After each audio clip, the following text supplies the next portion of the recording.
Well, as usual, the Earps carried the revolvers in their coat pockets or in their waistbands. Wyatt, he was carrying a .44 caliber American 1869 Smith & Wesson revolver. Holiday carrying a nickel-plated pistol in a holster, but this was concealed by his long coat, as was also the shotgun. Earps and Holiday walked west, down the south side of Fremont Street, past the rear entrance to the OK Corral, but out of the visual range of the cowboys, which they believe where they were last reported. Near the corner of 4th Street and Fremont Street, the Earps ran into Sheriff Behan. He had left the cowboys and came toward them, though he looked nervously backwards several times, and he knew some shit. Right. Virgil, he testified afterward that Behan told him, "For God's sake, don't go down there or they will murder you." Wyatt said Behan told him and Morgan that I have disarmed them, which he lied. Or one of these guys was lying. Behan testified afterward that he only said he had gone down to the cowboys for the purpose of disarming them, not that he actually did. So why didn't you? Wow. Fucking sheriff, dude. When Virgil saw the cowboys, he testified that he immediately commanded the cowboys to throw up your hands. I want your guns.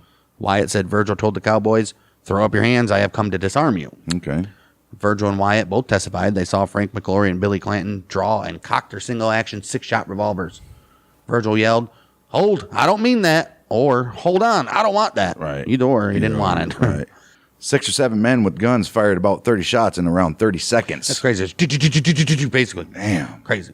Virgil Earp reported afterwards 2 shots went right off together. Billy Clanton's was one of them. Wyatt testified, Billy Clanton leveled his pistol at me, but I did not aim at him. I knew that Frank McGlory had the reputation of being a good shot and a dangerous man, and I aimed at Frank. Right. He said he shot Frank after both he and Billy Clanton went for their revolvers. The first 2 shots were fired by Billy Clanton and myself. He shooting at me, and I shooting at Frank. I mean, I think that's justified. Maury agreed that Billy Clanton and Wyatt Earp fired first. Clanton missed, but Earp, he shot Frank right in the stomach. Ooh, belly shot. He did. Right. All witnesses generally agreed that the first 2 shots were almost indistinguishable from each other. General firing immediately broke out. Virgil, Wyatt, thought Tom was armed. When the shooting started, the horse that Tom McGlory held jumped to one side. Wyatt said he also saw Tom throw his hand to his right hip. Virgil said Tom followed the horse's movement, hiding behind it, and fired once or twice over the horse's back. Well, according to one witness, Holiday drew a large bronze pistol, interpreted by some as Virgil's coach gun, from under his long coat, stepped around Tom McGlory's horse, and shot him with the double-barreled shotgun in the chest at close range. Witness C.H. Ham Light, he saw Tom running or stumbling westward on Fremont Street towards 3rd Street, away from the gunfight, while Frank and Billy were still standing and shooting. Light testified that Tom fell at the foot of a telegraph pole on the corner of Fremont and 3rd Street, and he lay there without moving through the duration of the fight. Damn. Fallahy also saw Tom stagger across the street until he fell on his back. After shooting Tom, Holiday tossed the empty shotgun aside, pulled out his nickel-plated revolver, and continued to fire at Frank and Billy.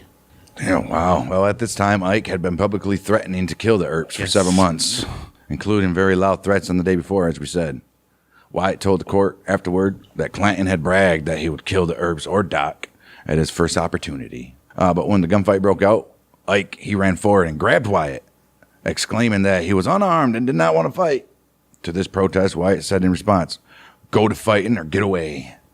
Clanton ran through the front door of Fly's boarding house and escaped unwounded. Other accountants say that Ike drew a hidden pistol and fired at the Earps before disappearing. Like Ike, Billy Claiborne, he was also unarmed. He and cowboy Wes Fuller, who had been at the rear of the lot, also ran from the fight as soon as the shooting began. According to the tombstone epitaph, Wyatt Earp stood up and fired in rapid succession, as cool as a cucumber, and was not hit. Morgan Earp fired almost immediately as Billy Clanton drew his gun right-handed. Morgan's shot hit Billy in the right wrist, disabling his hand. Forced to shift the revolver to his left hand, Clanton continued shooting until he emptied the gun. Virgil and Wyatt were now firing.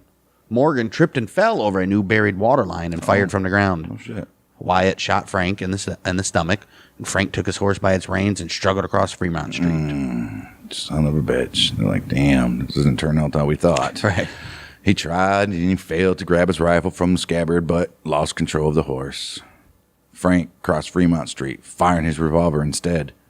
Frank and Doc exchanged shots as Frank moved across Fremont, and Frank hit Holiday in his pistol pocket, grazing him. Holiday, he followed him, exclaiming, "That son of a bitch has shot me, and I'm going to kill him." Morgan, he picked himself up and also fired at Frank, Frank fell to the sidewalk on the east side of Fremont Street. A number of witnesses observed a man leading a horse into the street and firing near it, and Wyatt, in his testimony, thought this was Tom McGlory. Claiborne said only one man had a horse in the fight, and that this man was Frank, holding his own horse by the reins, and then losing it in its cover, in the middle of the street. Wes Fuller also identified Frank as the man in the street leading the horse. All right. Though wounded, Billy Clanton and Frank McGlory kept shooting. One of them, perhaps Billy, shot Morgan Earp across the back in a wound that struck both shoulder blades and a vertebrae. Damn. Morgan went down for a minute before picking himself up. Either Frank or Billy shot Virgil in the calf. Virgil says, I think it was Billy.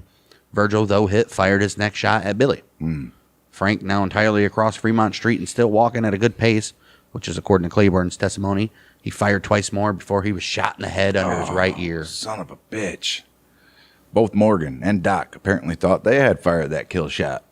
But since neither of them testified at the hearing, this information is only from secondhand accounts. Passerby testified to having stopped to help Frank and saw Frank try to speak, but he died where he fell before he could even move or get a word out. Damn. Billy Clanton, he was shot in the wrist, chest, abdomen, and after a minute or two, he slumped to a sitting position near his original position at the corner of the Harwood house. This was in the lot between the house and Fly's lodging house. Claiborne said Clanton was supported by a window initially after he was shot. Fired a few more shots after sitting. And he had a pistol that was supported on his leg. After he ran out of ammo, he called for more cartridges. But C.S. Fly took his pistol at about the time the general shooting ended. He's like, no more for you, bud. It's over.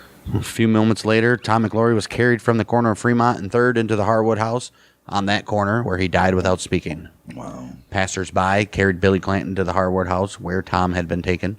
Billy was in considerable pain and asked for a doctor and some morphine. He told those near him, "They have murdered me. I have been murdered.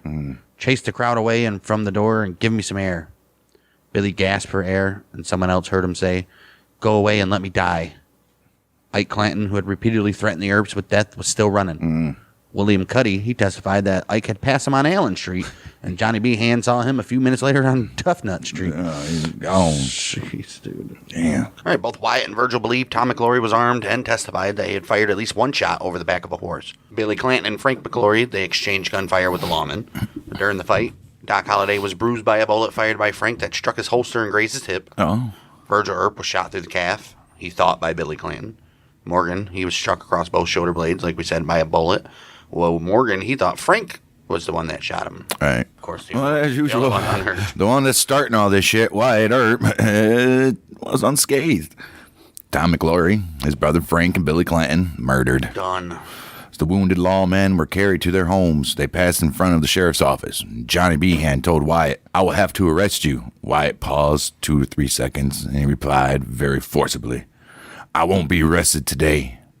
I'm right here, and I'm not going away. You have deceived me. You told me these men were disarmed. I went to disarm them." Dr. George Goodfellow. Good for him. He's a Georgia Goodfellow. He's a Georgia. You told me they were disarmed. I went to disarm them. So why would you go to disarm them if you already thought they were disarmed? Yeah, that doesn't make no sense. Dr. George Goodfellow, he treated the Earps. Dr. Henry Matthews, he examined the dead cowboys late that night. He found Frank had 2 wounds, a gunshot beneath the right ear that horizontally penetrated his head, and a second entering his abdomen 1 inch to the left of his navel. Damn. Matthews stated that the wound beneath the ear was at the base of the brain and caused instant death. Obviously. Sheriff Behan later testified that he had heard Morgan Earp yell, "I got him," after Frank was shot. However, during the fight, Frank moved across Fremont, putting Holliday on Frank's right and Morgan on his left. Right. This makes it much more likely that old Doc shot the fatal round that shot down old Frankie. Yep, makes sense there.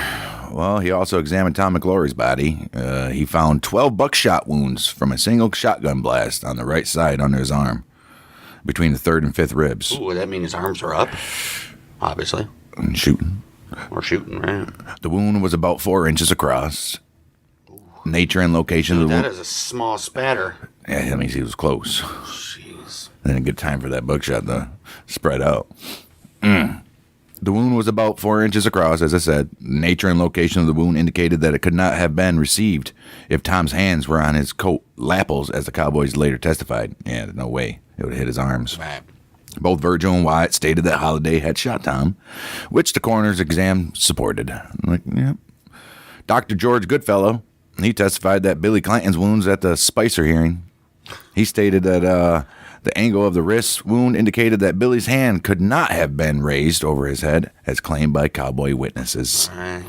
In his coroner's report, Matthews did not mention Billy's arm wound, but witness Keefe, who examined the arm closely, he testified later that Clanton was shot through the right arm close to the wrist joint, and the bullet passed through the arm from inside to outside, entering the arm close to the base of the thumb and exiting on the back of the wrist diagonally. So, yeah, he had his hand up, shooting. Yeah.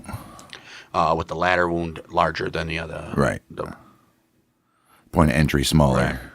This indicated to the judge that Billy could not have been holding his coat lapels open, his arms raised as the cowboys testified. Not at all. Nope. Dr. Matthews, he found 2 other wounds on Billy's body. The first was 2 inches from Clanton's left nipple. Penetrated his lung. Ooh. The other was in the abdomen beneath the 12th rib, 6 inches to the right of the navel. Both were fired from the front. Neither passed completely through his body. The wound to Billy Clanton's right wrist may have been inflicted by Morgan Earp or even Doc immediately at the outset of the fight as Billy was drawing his gun. Possible. The bodies of the 3 dead cowboys were displayed in a window at Ritter and Reams Undertakers with a sign that said, "Murdered in the streets of Tombstone." Damn. The funerals for Billy Clanton, he was only 19 years old. Tom McLaury, he was 28, and his brother Frank, 33, were well attended. About 300 people joined the procession to Boot Hill, and as many as 2,000 watched from the sidewalk. Both McLaurys were buried in the same grave, and Billy Clanton was buried nearby.